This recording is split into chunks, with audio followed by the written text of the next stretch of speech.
I took a well-paying job as a night guard for a vacation home. I received an interesting set of rules. I had been looking for a job for a while. I got laid off the previous week and was desperate for anything with decent pay and night hours. I pretty much lived like a vampire because of my previous job as a night guard for a museum, and I had no intention to change my sleep schedule. I had looked up night guard position available on Google and was browsing through the results when one caught my eye. I clicked the link and it took me to a plain website. It read, "Night guard needed for 4-story vacation home. No experience needed." I looked at the pay and immediately picked up my phone and dialed the number on the screen. As the phone rang, I glanced at the screen to make sure I hadn't misread it. $40/hour for a 10-hour shift. I quickly ran some numbers through my head. $400 a day. That was over twice the pay for my previous job. A voice jerked me out of my fantasies of what I was going to do with my newfound riches. "Hello?"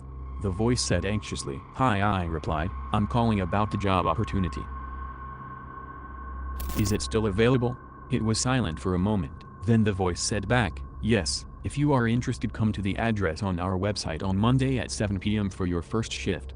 Then whoever was on the other end hung up. After the call, I sat back and started to think about the job more rationally. Every aspect of this screamed danger. High pay, no experience needed, no interview, all red flags. But if it were real, the payoff would be huge, and I would finally get my big break in life. After a short mental debate, I convinced myself that there was no harm in giving it a chance. I was so wrong. The mansion was located about 9 miles from my house and 3 miles from civilization. It was located in the middle of an acre of dark forest. I got in my car around 6:45 and was at the house 15 minutes later. The sun was already sinking below the trees when I arrived, even though it was mid-spring. There was one car out in front, an old blue pickup truck with faded paint. The mansion itself was fairly big. It looked like it was old, but kept in very good condition. I started toward the house but was interrupted by a young lady getting out of the car. "Hello," she said. "I'm Sarah, the day guard." I turned to face her and said, "Hi, I'm Jake. I'm here to apply for the night guard position." "I know. I was asked to stay late to show you the basics."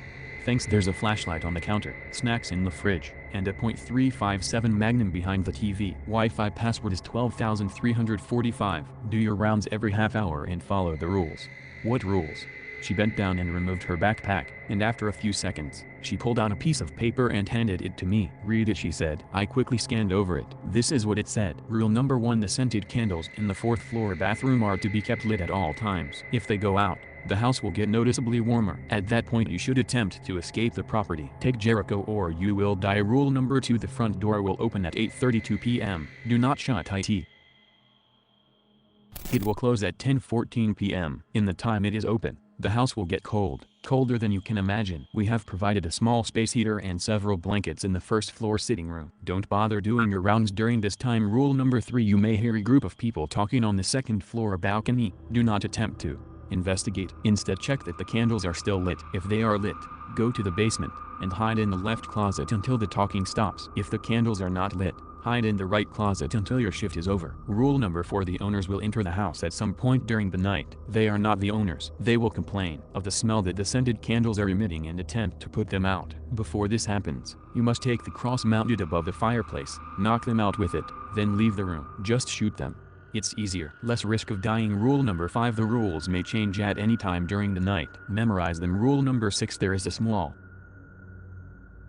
cat named Jericho who lives in the house. She will come to you if you open a can of the Purina cat food found in the kitchen. She is very sensitive to any disruptions. Carry her around when you make your rounds of the house. If she looks disturbed, immediately return to the 1st floor sitting room until your next round. Give her the food or she won't come back. Then you are definitely dead. Rule number 7: do not ever enter the 3rd floor. Rule number 8: never walk up the front steps. Go through the back door. If you accidentally walk up the front steps, don't turn around. Just keep walking very slowly and hope it will lose interest in you. Rule number 9: do not attempt to leave the property until your shift is over unless rule number 1 is broken. If any of these rules are broken, the redacted family is not responsible for your health and safety.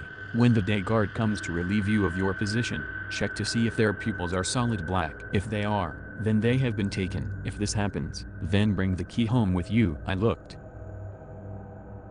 up from the paper and said, "Is this a Joe?" I stopped. "She's gone. Disappeared. No truck, no Sarah." I tried to think up a reasonable explanation, but there was none. Trucks and people don't just up and disappear. There were no tire marks, no sound of the engine starting, Nothing. What the fuck? Where did she go? Why did I take this job? All questions I asked myself at that moment. I started to calm down. There was one explanation. This was all a prank. She and her friends probably were having a good laugh at me standing here with this stupid expression on my face. I don't know where the truck went, but there was definitely a logical explanation for this. I just didn't know what the hell it was. I turned my attention back to the rules. Someone had scrawled notes on them in blue pen. The notes are bold and in italic. I snorted. Not the owners. Who the hell would try to break into a house, then say they were the owners? And why would I have to club them over the head with a cross? I almost just dropped the paper on the